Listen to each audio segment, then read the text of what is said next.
Alien species, galactic empires, and planets on the brink of destruction. This is a cinematic sci-fi adventure like no other. This is Dirty Blondes from Beyond.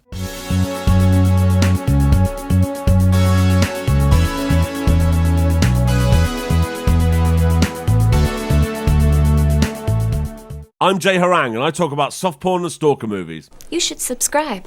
We start on the planet Byfrexia, and this is Princess Farah. This woman Vema comes in to inform her that Empress Krella of the Vulvan Empire's ship is in orbit. Byfrexia needs to sign a treaty with the Vulvans for access to their technology that can save their planet that's being destroyed by storms. Farah and Vema discuss Empress Krella. I mean, surely you've heard the rumors of her sexual appetites. There we go. Sorry, I was getting lost in the plot for a split second. I'm not sure where this accent is from or why it's being used on this fictional planet, but I'm thinking it's supposed to be Russian. It is intriguing.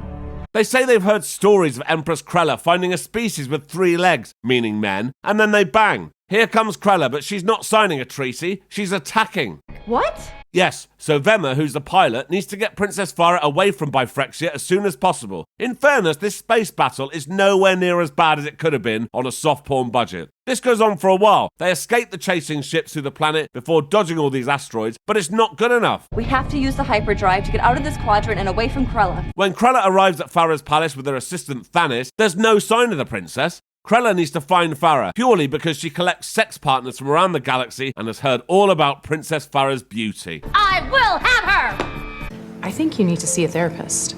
Somehow they've managed to track them, so they're in pursuit. Vema's ship has dropped out of hyperdrives as it's broken, so they land on the nearest planet, and that's Earth. A key part of the ship they're calling the Frogget has been damaged, and they're going to need to find a replacement on Earth. Luckily, Vema's instrument can detect the nearest civilization. This way.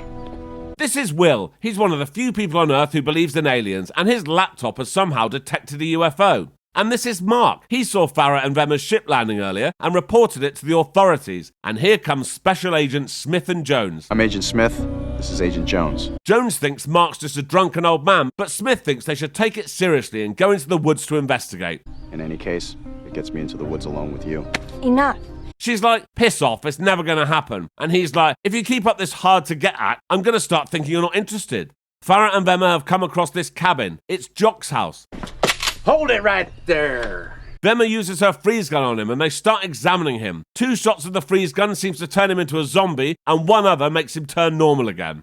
Farah has decided she'd like to be left alone with Jock, so she sends Vema out to check the perimeter. And then they bang. Back on Krella's ship, they've tracked Farah and Vema to Earth, so Krella sends Tharis to the surface to bring the princess back to her. But while Tharis is searching for the ship, Will has arrived with his camcorder. Tharis catches him and assumes he's captured Princess Farah. He says he hasn't, and then they bang. He lies and tells her he knows where to find Farah. When Vema gets back to Jock's cabin, she's like, for fuck's sake, Farah, have you just been shagging? We need to find this Frogget. And Farah's like, shut up, Vema. Did you even activate the ship's cloaking device? Oh, curse me for being a fool.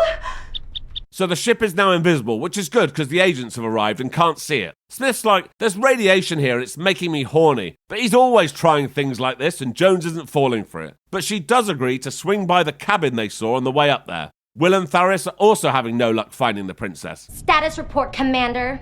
I grow weary of these delays. So Tharis freezes Will before beaming back up to the ship. She's like, sorry I've not found the princess yet, but maybe until I do, I can serve as a substitute. Very well. And then they bang. When they finish, Tharis beams back to Earth, unfreezes Will, and tells him to take her to the princess immediately. And oh no, the agents have arrived at Jock's cabin. Luckily, Vema can change her and the princess into Earth clothes, purely by grabbing her own tit. How's this? Not bad. The agent asks if they've seen anything unusual, and Farah's like, no, we certainly haven't seen any spaceships, if that's what you're talking about. So Smith wants to interrogate Farah alone and leave Jones to question Jock and Vema. I wonder if you can guess what's going to happen during these interrogations. Yep, that's right. So Agent Smith has succeeded. While that's going on, Jones tells Jock and Vema that she knows something's going on. What do you mean? Jones says, I reckon all this alien stuff is bollocks. I bet this is a meth lab. So Vema's like, oh, okay, I'm an alien. Then Jones says, yeah, I knew that because I'm feeling horny because of the radiation. And then they bang. So now everyone knows they're aliens and they agree to help them repair their ship. But oh no, Will and Tharis have found them too. And then there's a gunfight. And then there's a gunfight. Do you believe me now? Do you believe me now? Yes, yes. See what I did there? Yeah. Vemma manages to freeze Tharis before altering her mind. She'll report back, an entirely different story. Mind-altered Tharis tells Krella that Earth has a poisonous atmosphere and that Princess Farah is dead. So Krella's like, shit, we may as well go home now then. Vemma and Farah manage to find something they can use as a frogget, which just so happens to be a vibrator that Jock had at his house.